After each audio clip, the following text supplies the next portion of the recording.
अर्को कुरा चाहिँ हामी सडकमा हिँड्छौँ, हामीले के प्रयोग गर्छौँ, पैदल यात्री भएर सडक प्रयोग गर्छौँ, दुई तरिका। अर्को कुरा के गर्छौँ, हामी आफै चालक भएर सडक प्रयोग गर्छौँ, तीन तरिका। अब यो तीन तरिकामा हामीले चाहिँ कति जानेर होला कति नजानेर होला, तर चाहिँ हामीले चाहिँ जानेका कुराहरू मध्ये के गर्छौँ, ओभरलोड बस्न हुन्न है भनिसकेपछि हामी चाहिँ ठेलमसन गरेर त्यो ढुकैभरि चाहिँ पुरैका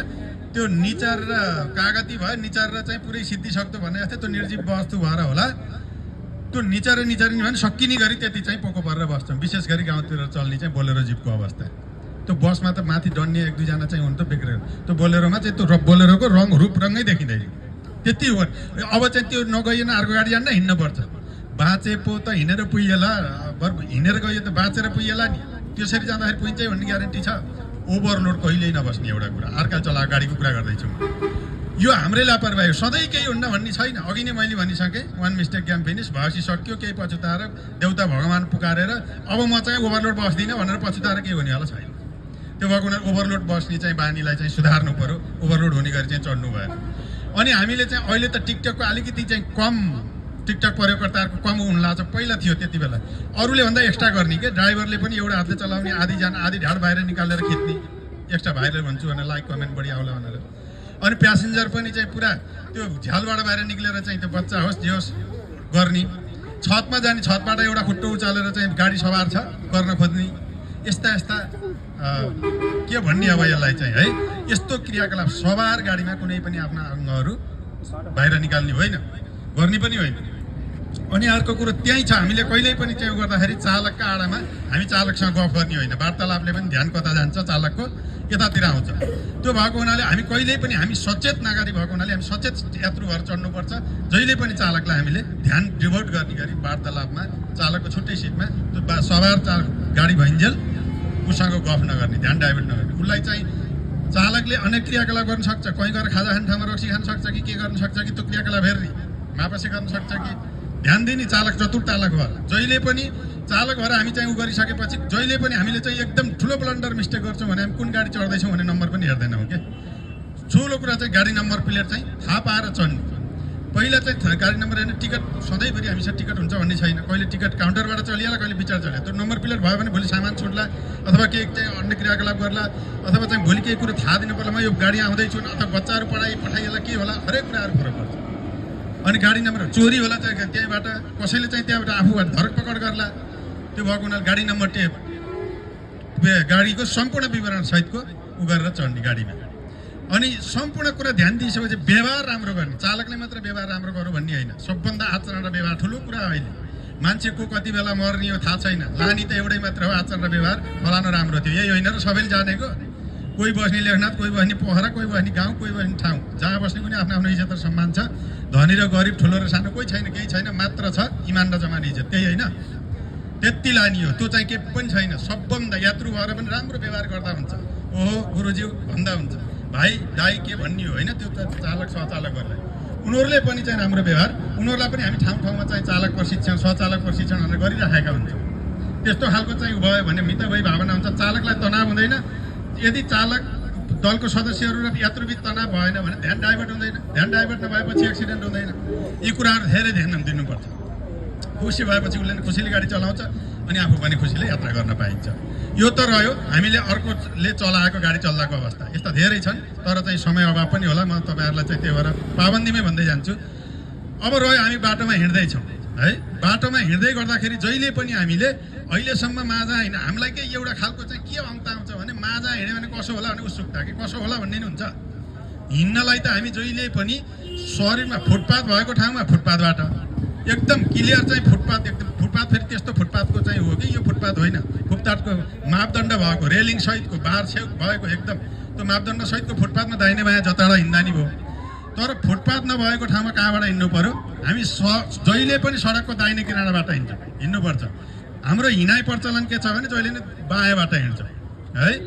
अब यो बायाँबाट हिँड्दा किन दाहिने किन बायाँ भएको भन्दाखेरि दाहिने किनारबाट हिँड्यो भने सबै चालकहरू चाहिँ राम्रो प्रवृत्तिको, राम्रो चलाउँछ, राम्रो ट्राफिक नियम पालना गर्छ भन्ने छैन। त्यसले अचानक आफूले ठक्कर दिन आयो भने कम त्यहाँ छल्न त सकिन्छ, यस्तो गर्न आई कन्ट्याक्ट हुन्छ, दाहिने चालक र आफ्नो आई कन्ट्याक्ट हुन्छ, यसमा लजिक छ, त्यसै दाहिने भनेको होइन। उसको आई कन्ट्याक्ट हुन्छ त्यसले चाहिँ अथवा मापसी गाएर चलायो अथवा नजान्ने चलायो अथवा चालैसन नभएर चलायो अथवा उसले देखेपछि आत्तियो हरेक हुन्छ नि त सधैँभरि चालक एकदम एक्सपर्ट चालक मात्र बाटा हुन्छ भन्ने छैन त्यसको मापा नै छैन कसले हेर्ने केले हेर्ने त्यसपछि चाहिँ तर्किने मौका पाइन्छ भने दाहिने किनार चाहिँ गर्ने बायाँ किनार बायाँबाट सडकको बायाँबाट हिँड्दै गर्दा पछाडि आएर कति बेला हान्छ थाहै हुँदैन यो कारणले पनि पैदल यात्रीलाई हुने दुर्घटना व्यापक बढेको छ अनि हामी बाटो काट्दैछौँ सडकमा आफ्नै तलले बाटो काट्छौँ क्या उस्तै परि मोबाइलमा कुरा गर्दै टिकटक बनाउँदै उस्तैबाट दाहिने बायाँबाट गाडी आउला केही थाहै छैन अब सबै राम्रो ड्राइभरले मात्र चलाउँछ भन्ने छ राम्रो ड्राइभर चलाउने त अब छलछाल गर्ला लैहाल्ला अब त्यस्तै मूर्ख चालक पऱ्यो भने त कति बेला काँडा ठग्न आफूले ध्यान कहाँ छ त्यसले चाहिँ ठक्कर दिने सम्भावना धेरै हुन्छ त्यो भएको हुनाले सडकमा बाटो काट्दा जहिले पनि ध्यान कहाँ दिने सडकमै दिने दायाँ हेर्ने बायाँ हेर्ने नआत्तिकिन फेरि कसैको बानी के हुन्छ दौडेर काट्ने आयो कि भने दौडिने त्यो दौडिँदाखेरि एकदम अलमलिन्छ गाडी आयो बाटो काट्दैछ अचानक गाडी हुर्रिएर आएपछि अझ दौडिने क्या घरि दौडेर नि एकातिर गयो नि त हुन्थ्यो नजाने फेरि यता गएपछि फेरि डराने पछि पनि हट्ने फेरि पछि हट्ने फेरि अगाडि जाने त्यो त एकदम अलमलिन्छ यसरी चाहिँ त्यो अलमलियो भने पनि त्यसरी अलमलिएर बाटो काट्ने होइन आनन्दले ढुक्कले यता हेर्ने आनन्दले यसरी चाहिँ भने म बाटो काट्दैछु ध्यानले काटेपछि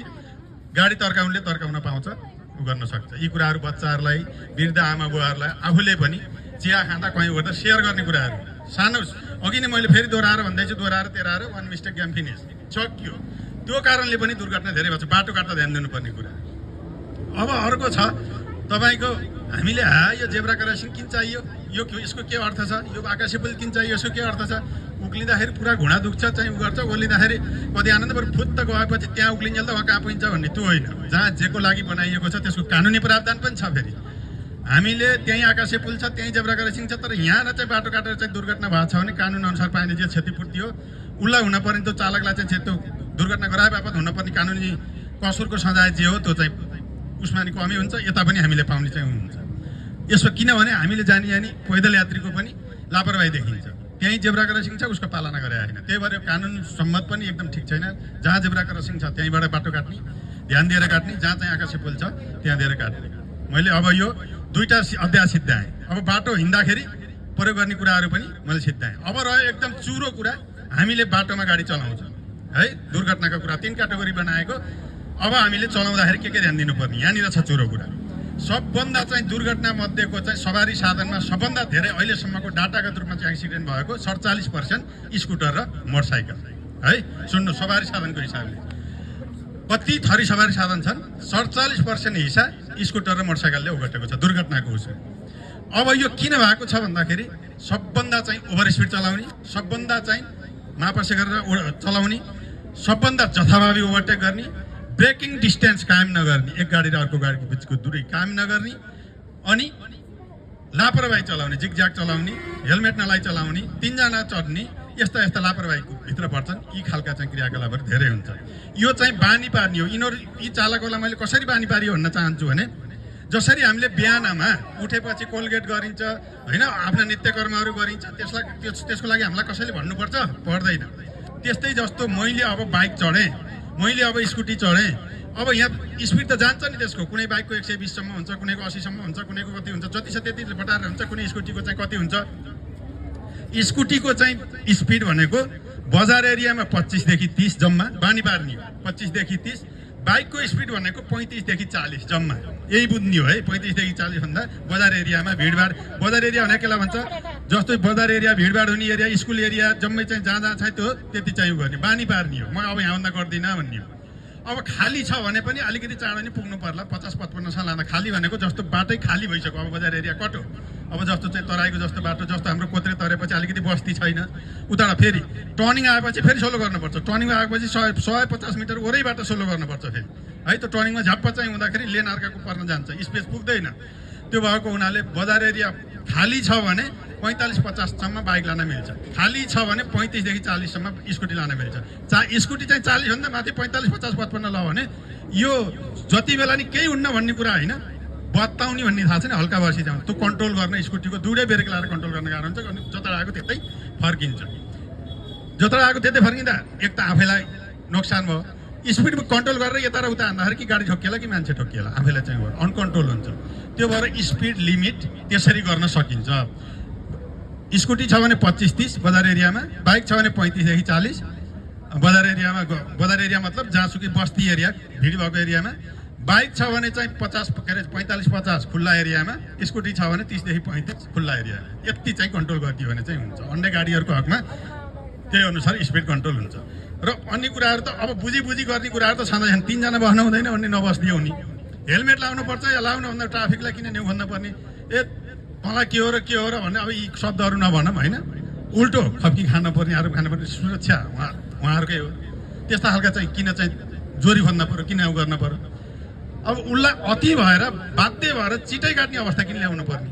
त्यो नगरिदिने होइन। बानी सुधार्ने आचरणमा चाहिँ अघि नै मैले भने मरेपछि लाने भनेको आज सही आचरण र बानी मात्रै, अरू लाने होइन। अरू त सबै छोडेरै जाने, जहाँ जे गरे पनि भनेपछि ती किन गर्ने, विवाद अनावश्यक किन गर्ने। ट्राफिक प्रहरीसँग अरे ट्राफिक प्रहरी पनि कहिलेकाहीँ इरिटेट होला, धुलो धुवा बखाएर बसिएको छ, घामले तात्तिएको छ, दुनियाँ गरिरहेको छ, एउटा छ होइन दुईवटा छ होइन, घरिघरि चाहिँ गर्दा त हैरान। तर हामी चाहिँ त्यो हुँदैनौँ, संयम त अप्नाउँछौँ। हामीबाट त मिस्टेक भएको उसलाई पनि चाहिँ होइन विभागीय चाहिँ के छ त्यसलाई पनि कारवाही गर्छौँ। यता कता एउटा दुईवटा चाहिँ जहाँ पनि भइहाल्ला नि, त्यो होला। हजुरहरूले सामाजिक सञ्जालमा देख्नु पनि भयो होला। तर यथार्थ चाहिँ नभइकन बढी पब्लिक अफेयर्सबाट त्यो चाहिँ नहोस् भन्ने चाहिँ चाहना हो। अब